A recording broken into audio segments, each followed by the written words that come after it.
Maagang balita. Ito ang PNN Police News Network. At ngayon, ang inyong mga tagapagbalita.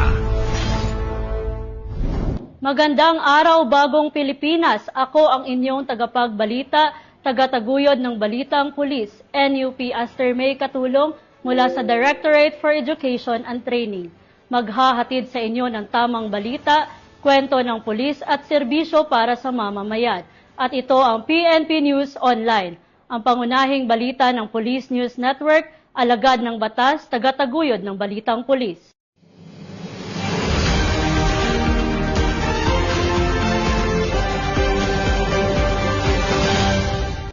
Narito ang mga balitang hatid ng ating PNN correspondents mula sa iba't ibang panig ng bansa.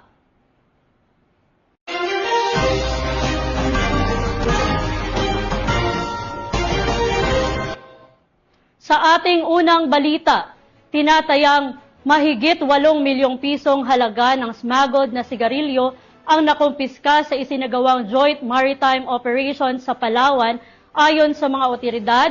Nadiskubre ang ilegal na kargamento sa gitna ng pagpapatrolya sa karagatan bilang bahagi ng pinaigting na kampanya laban sa smuggling at iba pang ilegal na aktibidad sa bansa. Patrolwoman Willie Dacusin sa detalye. Noong Hunyo 30, 2026, nagsagawa ng Joint Seaborne Anti-Smuggling Operation ang Balabac SBC at iba pang law enforcement agencies sa karagatan ng barangay Panitian, Sopronio, Española, Palawan. Sa operasyon, naharang ang motorized bangka na may 6,498 rims ng smuggled at illicit cigarettes, kabilang ang Maxis, Era Black at Astro cigarettes. 7 individual mula sa Sapa-Sapa, Tawi-Tawi ang naaresto dahil sa pagdadala at pagmamay-ari ng mga ipinagbabawal na sigarilyo. Ang mga sospek at ebidensya ay dinala sa Balabac SBC para sa dokumentasyon at pagsasampa ng kaukulang kaso. Patuloy namang pinaiigting ng 2nd Special Operations Unit Maritime Group ang kampanya laban sa smuggling upang mapigilan ang pagpasok at pamamahagi ng mga produktong ilegal sa lalawigan ng Palawan. Mula dito sa 2nd Special Operations Unit Maritime Group, ako ang PNP correspondent at Patrolwoman Willie Dacusin, alagad ng batas at tagataguyod ng Balitang Pulis. Maraming salamat, Patrolwoman Dacusin. Patuloy ang pinapakitang malasakit at pagtutulungan ng mga otoridad matapos makiisa ang Jensen Marpsta at 5th SOU Maritime Group sa paghahatid ng tulong para sa mga residenteng naapektuhan ng lindol. Narito ang balitang hatid ni Patrolwoman Moriel Rezo Logmo.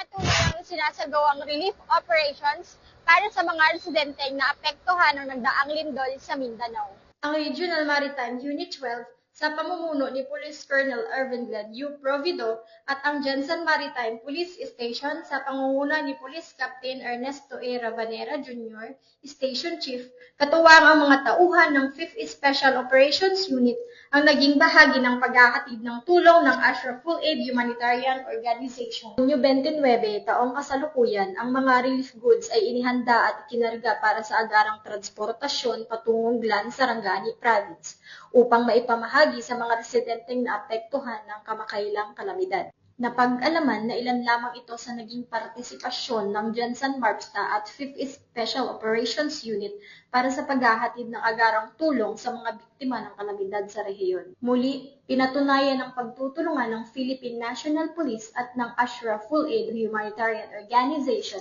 na sa oras ng kalamidad, ang mabilis na pagkilos at malasakit ay nagiging daan upang maihatid ang pag-asa sa mga higit na nangangailangan. Sa pamamagitan ng sama-samang pagsisikap, patuloy na naipaparating ang agarang tulong at naipapakita ang tunay na diwa ng bayanihan para sa mga pamilyang naapektuhan ng lindol. Bagong PNP para sa bagong Pilipinas. Patuloy ang serbisyong mabilis, tapat at nararamdaman. Mula rito sa Regional Maritime Unit 12, General Santos City Maritime Police Station, ako po ang inyong PNN correspondent, Patrolwoman Moriel Lugmao, alagad ng batas, tagataguyod ng Balitang Pulis. Maraming salamat, Patrolwoman Lugmo. 3 individual ang naaresto sa baybayin ng Surigao del Norte matapos umanong lumabag sa Republic Act 10654 o ang batas laban sa illegal, unreported at unregulated fishing. Na-recover sa operasyon ang mga kagamitang pinaniniwalaang ginamit sa iligal na aktibidad. Magbabalita dyan si Patrolman Chito Dangaap. Aresto ang 3 individual sa kasong paglabag sa Republic Act 10654, Section 92 sa paggamit ng pinagbabawal na pampasabog na dinamita. Nagsagawa ng anti-illegal operation ang mga tauhan ng Surigao del Norte Maritime Police Station hinggil sa isang sumbong na may gumagamit ng pinagbabawal na pampasabog na dinamita sa karagatang sakop ng Barangay Talavera, Surigao del Norte. Ngunit nang maberipika sa lugar ng pinangyarihan, ay agad na nakaalis ang mga nasabing mangingisda. Nagsagawa ng mga tauhan ng follow-up operation sa pamamagitan ng pang-inspeksyon sa mga dumadaang mga motorbangka sa karagatan ng Taganaan, Surigao del Norte. Bandang alas 11:55 ng gabi, Hunyo 28, taong kasalukuyan, nagkataong nakita ng mga operatiba ang mga nasabing motorbangka at ang 3 individual na maghahatid ng sari-saring isda na tumutugma sa impormasyon ng mga bantay dagat ng Taganaan. At nang maharang ang mga ito, ay wala silang maipakitang mga dokumento. Agad na dinala ang mga individual sa himpilan ng Surigao del Norte Maritime Police Station para sa tamang dokumentasyon at disposisyon. Mula rito sa Surigao del Norte Maritime Police Station, ako po ang inyong PNN correspondent, Patrolman Chito Dangaap, nagbabalita para sa Police News Network, serbisyong mabilis, tapat at nararamdaman. Maraming salamat, Patrolman Dangaap. Arestado ang isang lalaki sa Legazpi City matapos masangkot sa kasong paglabag sa Republic Act 9165 o Comprehensive Dangerous Drugs Act of 2002. Ayon sa mga otoridad, isinigawa ang operasyon bilang bahagi ng pinaigting na kampanya kontra illegal na droga sa lalawigan. Patrolman Corby Flores, ibalita mo. Napatunayan ang epektibong presensya ng kapulisan matapos mahuli ang isang lalaking umano'y na aktuhang gumagamit ng ipinagbabawal na gamot matapos itong may report sa mga otoridad. Nakuhanan di umano ito ng CCTV sa isang parking lot ng isang establishmento sa Legazpi City, kung kaya't agad na nilibot ng mga nakaposting pulis ang lugar na nagresulta sa pagkakahuli ng sospek na kinikinalang si alias Noy. Nasa hustong gulang at bagong tala sa listahan ng mga street-level individual at residente ng nasabing lugar. Na-recover mula sa suspect ang isang rolyo ng aluminum foil, isang green na lighter, 2 pirasong nilakmukos na aluminum strip at maliit na rolyo pa ng aluminum foil. Agad siyang ninaresto ng mga tauhan ng Legazpi City Police Station at ipinaliwanag ang kanyang mga karapatan ayon sa saligang batas. Siya ay nakatakdang sampahan ng kasong paglabag sa Sections 15 at 12, Article 2 ng Republic Act 9165 o ang Comprehensive Dangerous Drugs Act of 2002. Mula po dito sa Albay Police Provincial Office, ako po si Patrolman Corby Flores, nag-uulat para sa Police News Network, PNP para sa Bagong Pilipinas, serbisyong mabilis, tapat at nararamdaman. Maraming salamat, Patrolman Flores. Tinatayang 300 individual ang naging benepisyaryo ng isinagawang medical at dental mission sa Hingyon, Ifugao sa pangunguna ng Philippine National Police. Katuwang ang lokal na pamahalaan sa iba't ibang stakeholders.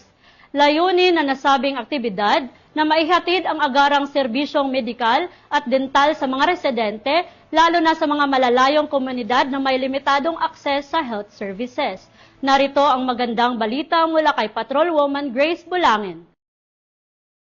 300 individual ang naging benepisyaryo ng isang matagumpay na outreach program at medical and dental mission na pinangunahan ng Ifugao Police Provincial Office sa ilalim ng pamumuno ni Police Colonel Jeremias G. Oyawan, Provincial Director, katuwang ang 1st Ifugao Provincial Mobile Force Company sa pangunguna ni Police Lieutenant Colonel Dwight L. Fagian, Force Commander, na isinagawa sa Municipal Gymnasium sa Bito-Hingyon, Ifugao sa pakipagtulungan ng God's Helping Hands Organization, LGU ng Hingyon, Municipal Health Office at iba pang mga volunteer at stakeholder na nagkaisa upang maghatid ng mahahalagang serbisyong pangkalusugan sa komunidad. Kabilang sa mga serbisyong ipinagkaloob sa mga benepisyaryo, ang libreng konsultasyong medical at dental, minor surgery para sa mga cyst o bukol, physical therapy assessment, cervical cancer screening, blood donation, at pagpaparehistro sa PhilHealth. Nagkaroon din ng pamamahagi ng libreng gamot at reading glasses mula sa mga benefactor. Bukod dito, nagbigay rin ng libreng gupit ang mga tauhan ng 1st Ifugao MFC at PNP Special Action Force bilang bahagi ng kanilang advokasya sa pagpapatupad ng personal na kalinisan at pagpapataas ng kumpiyansa sa sarili ng mga miyembro ng komunidad. Samantala, naghatid din ng saya ang mga tauhan ng 1st Ifugao PMFC sa mga mag-aaral ng Bito Elementary School sa pamamagitan ng isang community outreach program. Kabuo ang 40 estudyante ang nabigyan ng school supplies at mga special na regalo habang nakibahagi sa iba't ibang masasayang laro at interaktibong aktibidad. Ang matagumpay na pagsasakatuparan ng inisyatibong ito ay sumasailalim sa matatag na pangako ng Ifugao PNP na maghatid ng serbisyong may malasakit at nakatuon sa kapakanan ng mamamayan. Higit sa lahat, pinatutunayan nito ang kahalagahan ng pagkakaisa at pakikipagtulungan ng mga ahensya ng pamahalaan, pribadong organisasyon, mga voluntaryo at iba pang stakeholders sa pagbuo ng isang mas malusog, mas matatag at mas maunlad na komunidad. Mula dito sa rehiyon ng Cordillera, ako ang inyong PNN correspondent, Patrolwoman Grace Bulangan, alagad ng batas, tagataguyod ng Balitang Pulis. Maraming salamat, Patrolwoman Bulangan. Kinumpirma ng Philippine National Police na naging maayos at mapayapa ang pagtatapos ng 3 araw na peace rally ng Iglesia ni Cristo matapos ang pagtitipon na isinagawa sa EDSA at Liwasang Bonifacio. Ayon sa ulat ng mga otoridad, walang naitalang malaking insidente o kaguluhan sa buong aktibidad. Bunsod ng mahigpit na koordinasyon ng kapulisan, lokal na pamahalaan at mga organizers upang matiyak ang seguridad ng mga kalahok at ng publiko. Ang buong detalye ng report ay ibabalita ni Patrolman Adrian Dayaw. Ang pagtatapos ng 3 araw na public assembly ng Iglesia ni Cristo sa Liwasang Bonifacio sa Maynila, ayon sa Philippine National Police, naganap ang pagtitipon mula Hunyo 30 hanggang Hulyo 2 at formal na nagtapos bandang alas 7 ng gabi nitong Hulyo 2. Ayon sa PNP, nanatiling prioridad ng kapulisan ang pagpapanatili ng kaayusan at kaligtasan ng publiko habang iginagalang ang karapatan ng bawat Pilipino na mapayapang magtipon alinsunod sa konstitusyon. Bagamat may ilang minor incident sa unang araw ng pagtitipon, agad naman itong naresolba alinsunod sa umiiral na batas at mga itinakdang operational procedures. Samantala, naging maayos at mapayapa ang ikalawa at ikatlong araw ng aktibidad dahil sa kooperasyon at disiplina ng mga organizer at kalahok. Gayon din ang profesionalismo ng mga pulis, augmentation forces at iba pang partner agencies. Nagpaabot din ng pasalamat ang PNP sa lahat ng PNP personnel, augmentation forces, local government unit, traffic management, emergency responders at partners agencies na naging bahagi ng 3 araw na security operation. Binigyan din ng Philippine National Police na nanatili itong tapat sa mandato nitong panatilihin ang kapayapaan at kaayusan sa pamamagitan ng profesionalismo, pagiging patas, paggalang sa batas at pangangalaga sa kaligtasan at mga karapatan ng bawat mamamayan. Mula po dito sa himpilan ng Pambansang Pulisya ng Pilipinas, ako po si Patrolman Adrian Dayaw, nagbabalita para sa Police News Express. At ito ang bagong PNP para sa bagong Pilipinas, serbisyong mabilis, tapat at nararamdaman. Maraming salamat, Patrolman Dayaw. Bago po tayong magtapos, kinilala ang kahusayan ng Philippine National Police at ng Police News Network sa ginanap ng Maharlikang Pilipino Awards 2026, kung saan muling kinilala ang kanilang natatanging ambag sa larangan ng public information at serbisyo publiko. Kabilang din sina Professor Clarita Carlos at Jose Marichan na nagbigay ng inspirational message sa Maharlikang Pilipino awardees. Ang buong detalye ng balita ay mula kay Police Captain Precious Lee. Ngayong gabi ang mga nagsipagwagi sa Maharlikang Filipino Awards 2026 dito sa Okada, Manila para sa kanilang ika-6 na taon. Mula sa iba't ibang larangan, tumanggap ng plaque, tropeyo at lei ang mga natatanging Pilipino, kabilang na ang mga doktor, abogado, police, public servants, mga batikang artista, mga awit at iba pang mga individual sa iba't ibang sektor. Ayon sa presidente at CEO nito na si Benilyn Amigo Molina. Mula sa Pambansang Pulisya ng Pilipinas, pinarangalan si Police Brigadier General Vina H. Guzman, Direktor ng Police Community Affairs and Development Group, bilang ulirang pinuno ng kapulisan. Ang kanyang natatanging husay, dedikasyon at makabuluhang kontribusyon sa larangang pampulisya ay nagsisilbing inspirasyon sa maraming Pilipino. Ang kanyang natatanging husay, dedikasyon at makabuluhang kontribusyon sa larangang pampulisya ay nagsisilbing inspirasyon sa maraming Pilipino. Sa pamamagitan ng kanyang pamumuno sa Police Community Affairs and Development Group ay matagumpay na naipapakita ni Police Brigadier General Guzman ang kahusayan at world-class na kakayahan ng lahing Pilipino. Wara ng tagumpay, profesionalismo at malasakit na nagbibigay dangal at karangalan sa ating bansa. Pinarangalan din ang PNN o Police News Network sa pagkakamit ng prestiyosong natatanging plataporma sa media at komunikasyon sa ika-6 na Maharlikang Filipino Awards 2026. Ang karangalang ito ay patunay ng natatanging pagganap, mataas na pamantayan ng kahusayan at walang sawang pagsisikap na makapaghahatid ng makabuluhang serbisyo at positibong epekto sa industriya at lipunan. Sa pamamagitan ng makabagong pananaw, mahusay na pamamahala, at matatag na paninindigan sa kalidad sa pagbabalita, patuloy na itinataas ng PNN ang antas ng Filipino excellence at nagiging waran ng tagumpay, kredibilidad at responsableng pagbabalita. Para naman sa kanyang advokasya para sa pagmamahal sa mga hayop at kalikasan, pinarangalan din si NUP Loreto B. Concepcion ng Gawad Inspirasyon sa pamamahayag, pagmamahal sa mga hayop at kalikasan. Sa nasabing okasyon, nagbigay ng makabuluhang mensahe si Professor Clarita Carlos na umani ng masigabong palakbakan. Super saludo sa mga awardees ng PNP.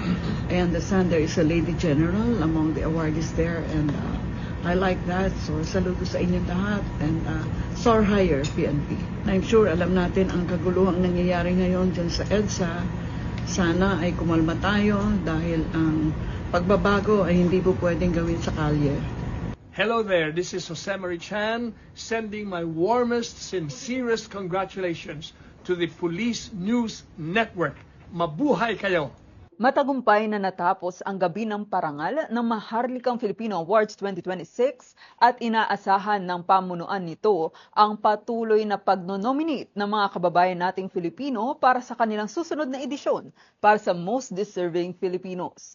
Mula rito sa Chairman's Lounge ng Okada, Manila, ako po ang inyong alagad ng batas, tagataguyod ng Balitang Pulis. Ako po si Police Captain Precious D. Lee, nagbabalita para sa Police News Network. Ito ang bagong PNP para sa bagong Pilipinas. Serbisyong mabilis, tapat at nararamdaman.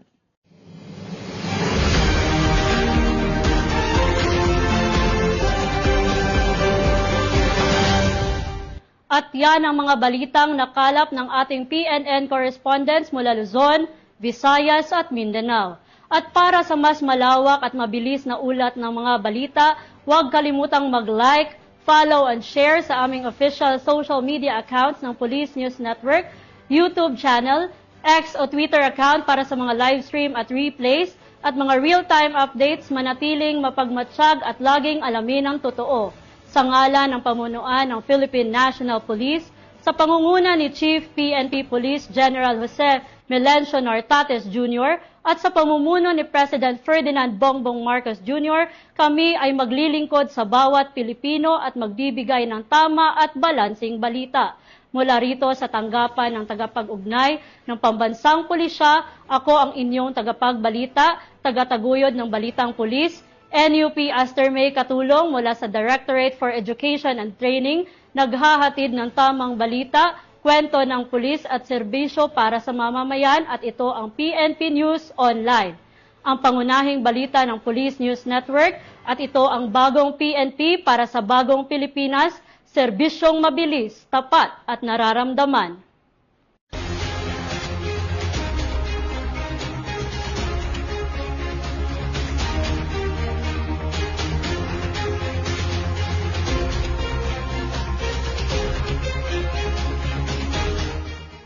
Police News Network, alagad ng batas, tagapagtaguyod ng balitang pulis.